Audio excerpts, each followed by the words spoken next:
Okay. அ ரொம்ப நாள் கழிச்சு மறுபடியும் திரும்ப வரேன். பழைய டாபிக்கெல்லாம் விட்டுட்டு. ஓகே, நாம இன்னைக்கு எத பத்தி பேச போறோம்னா, இன்னைக்கு நான் பாலிடிக்ஸ் பத்தி கொஞ்சம் பேசலான்ட்டு இருக்கேன்.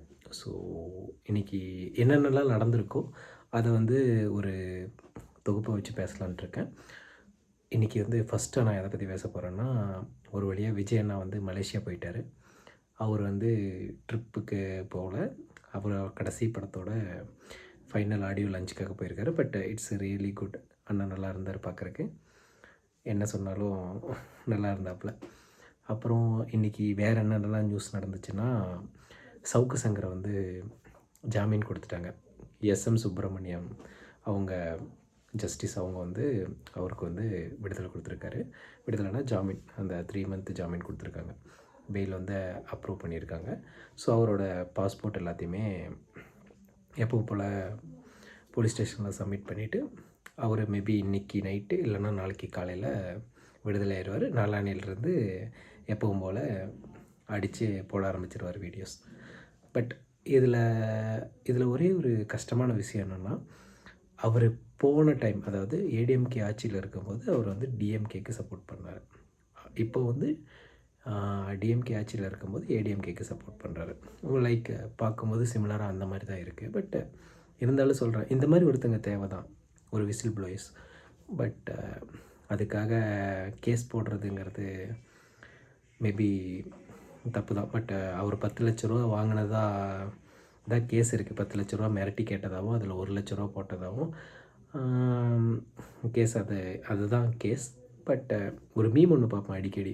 அந்த மீமில் என்ன வரும்னா, சவுக்கு சங்கர் விடுதலை மீண்டும் கைது அப்படின்னு அந்த மீம் பார்த்துருங்க. ஸோ மைட் பி அந்த மாதிரி எதுவும் நடக்காமல் இருக்கணும். பட் இந்த கேஸ் அவ்வளோதான் நினைக்கிறேன். இந்த கேஸில் திரும்ப வந்து நீங்கள் வந்து அரெஸ்ட் பண்ணக்கூடாது.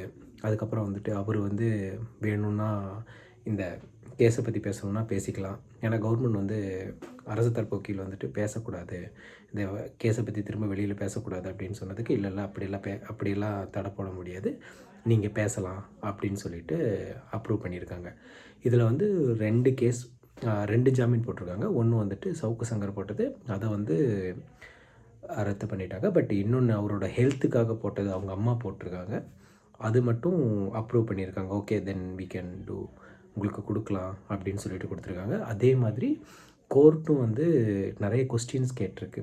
என்னென்ன கொஸ்டின்ஸ்னால், நீங்கள் ஏன் இவருக்கு காட்டுற அக்கறையை வந்து, இவரோட கேஸ் மேலே காட்டுற அக்கறையை மற்ற கேஸில் ஏன் காட்டுறதில்ல, இன்க்ளூடிங் அந்த இடி கொடுத்த கேஸில் ஏன் இன்னும் எஃப்ஐஆரே போடலை, அந்த மாதிரி எல்லாமே அதை மீன் பண்ணி பேசின மாதிரி தான் கேட்டிருந்துருக்காங்க. பட் இவரை வந்து பர்சனல் வெஞ்சன்ஸாக இந்த மாதிரி பண்ணக்கூடாது அப்படிங்கிற மாதிரி ஒரு டைம் சொல்லியும் செஞ்சுருக்காங்க. இது மட்டும் ஃபேக் கேஸாக இருந்துச்சுன்னா கண்டிப்பாக இதுக்கு வந்து பயங்கரமான நடவடிக்கை எடுக்கப்படும் அப்படின்னு சொல்லிட்டு அவங்க ஜட்ஜஸ் சொல்லியிருக்காங்க. பட் இது ஒரு நல்ல விஷயந்தான்.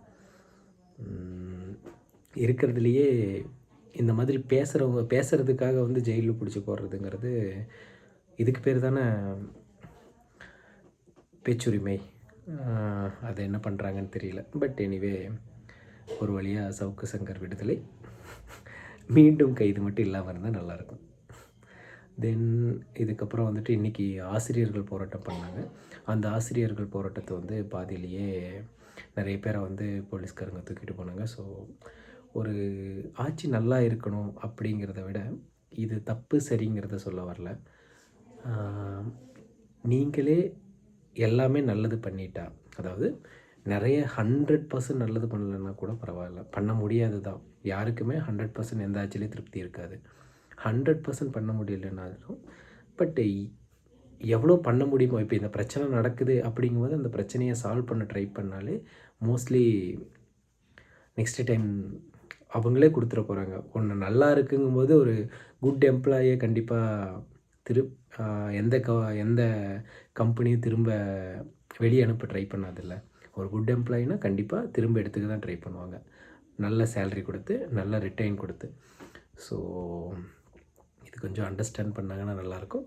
பட் எனிவே, இன்றைக்கி இவ்வளோ தான் எனக்கு தெரிஞ்சு. இந்த ஸ்டோரிஸை இவ்வளோ தான் என்னால் கவர் பண்ண முடியும்.